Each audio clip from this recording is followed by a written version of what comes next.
नमस्कार विद्यार्थियों, स्वागत है आप सभी का पीएसपी के इस ऑनलाइन प्लेटफॉर्म पर। आज हम जिस विषय पर बात करने जा रहे हैं वो विषय अति महत्वपूर्ण, भारतीय संविधान की उद्देशिका। आपके सामने भारतीय संविधान की उद्देशिका लिखी हुई है। उद्देशिका पर बात करने से पहले अपन इसके बारे में एक छोटी सी चर्चा करेंगे कि उद्देशिका है क्या और उद्देशिका को किस प्रकार भारतीय संविधान में शामिल किया गया था। तो थोड़ा सा हम पीछे के समय में चलते हैं और बात करते हैं जब भारत का संविधान बनाया जा रहा था। संविधान सभा बनकर तैयार हो गई थी और संविधान सभा की एक बैठक हुई थी। वो बैठक हुई थी, ध्यान रखना, 13 दिसंबर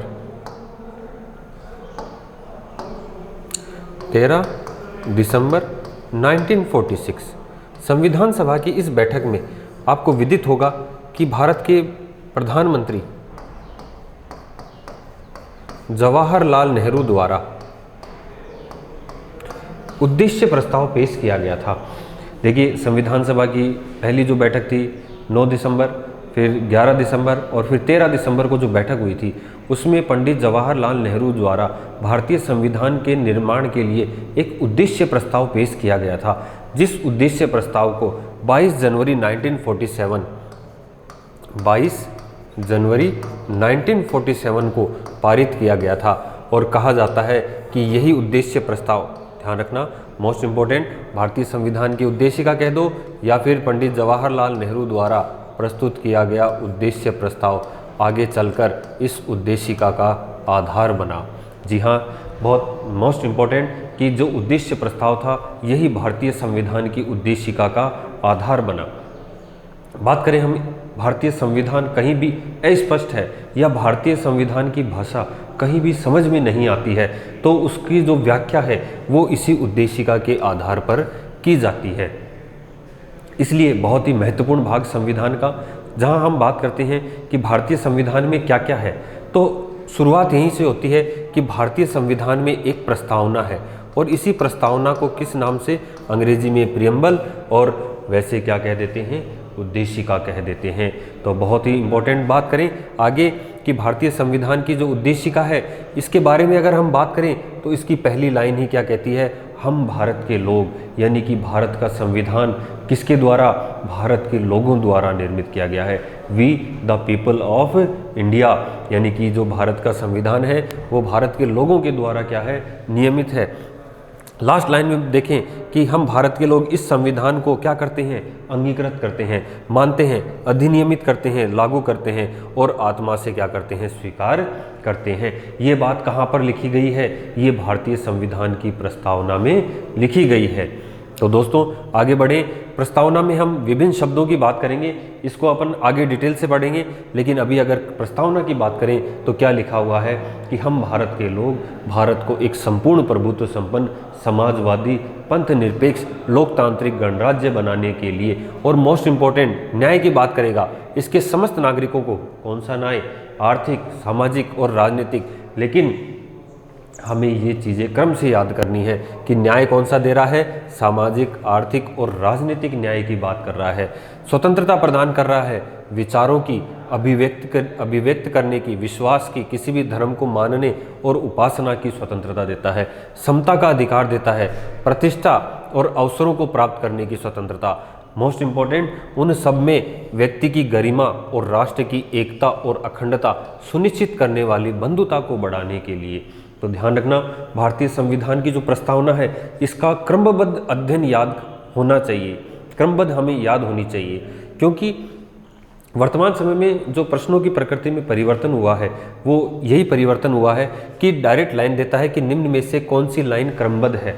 तो इसमें अपन देखेंगे सामाजिक, आर्थिक और राजनीतिक न्याय, विचार, अभिव्यक्ति, विश्वास, धर्म और उपासना की स्वतंत्रता, प्रतिष्ठा और अवसर की समता प्राप्त करने के लिए तथा उन सब में व्यक्ति की गरिमा और राष्ट्र की एकता और अखंडता सुनिश्चित करने वाली बंधुता को बढ़ाने के लिए आज दृढ़ संकल्प होकर अपनी इस संविधान सभा में तारीख कितनी, मोस्ट इम्पोर्टेंट, 26 नवंबर 1949 को, तिथि पूछ ले, मार्ग 6 शुक्ल, माघ माह की सप्तमी और संवत कौन सा, विक्रम संवत 2006 को एतद द्वारा इस संविधान को क्या करते हैं, अंगीकृत करते हैं, अधिनियमित करते हैं और क्या करते हैं, आत्मार्पित करते हैं।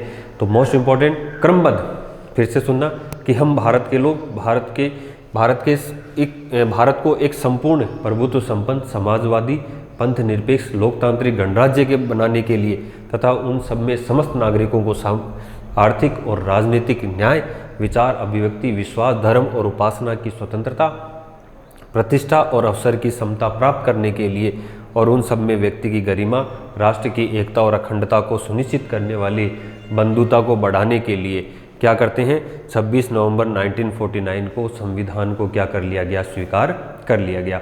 संविधान की प्रस्तावना से ही हमें पता पड़ता है कि भारत का संविधान 26 नवंबर 1949 को बनकर तैयार हुआ था, हालांकि लागू 2 महीने बाद हुआ था, इसको भी ध्यान रखना है। और एक क्वेश्चन और बनता है कि जो भारत का संविधान है वो 26 नवंबर 1949 को लागू तो हो गया था, बनकर तैयार हो गया था, लेकिन लागू नहीं हुआ था। अब हम 26 नवंबर को किसी भी दिन में नहीं मना रहे थे, किसी भी दिन के रूप में नहीं मना रहे थे। तो यहाँ पर 26 नवंबर को क्या किया गया, 26 नवंबर 2015 को प्रधानमंत्री नरेंद्र मोदी द्वारा 26 नवंबर को किसके रूप में, प्रतिवर्ष किसके रूप में मनाया जाएगा, संविधान दिवस के रूप में मनाया जाएगा। तो ध्यान रखना किसके रूप में मनाया जाएगा, 26 नवंबर को प्रतिवर्ष संविधान दिवस के रूप में मनाया जाएगा। एक क्वेश्चन और बनता है कि भारतीय संविधान की प्रस्तावना संविधान का अंग है या नहीं है। तो ध्यान रखना इसको लेकर 2 डिसीजन हुए थे, एक तो बेरूवाड़ीवाद और एक केशवानंद भारतीवाद। तो ध्यान रखना केशवानंद भारतीवाद, तो इसमें तो क्या कहा गया था कि प्रस्तावना संविधान का क्या नहीं है, अंग नहीं है, किसी भी अनुच्छेद में इसका उल्लेख नहीं है, इसलिए विधायिका इसमें संशोधन नहीं कर सकती। लेकिन केशवानंद भारती केस में कहा गया था कि प्रस्तावना संविधान का अंग है और विधायिका इसमें क्या कर सकती है, संशोधन कर सकती है।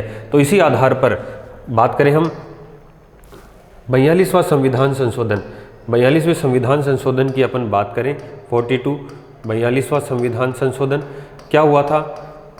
इस 42वें संविधान संशोधन के माध्यम से प्रस्तावना में क्या किया गया, संशोधन किया गया। तो एक चीज़ और ध्यान रखनी है कि प्रस्तावना में कितनी बार संशोधन हुआ है, तो सिर्फ और सिर्फ 1 बार संशोधन हुआ है और 3 शब्द जोड़े गए थे। ध्यान रखना 3 शब्द कौन कौन से, समाजवादी, पंथ निरपेक्षता और अखंडता। ध्यान रखना भारतीय संविधान की प्रस्तावना में कितनी बार संशोधन हुआ है, तो स्टूडेंट्स भारतीय संविधान की प्रस्तावना में केवल 1 बार संशोधन हुआ है।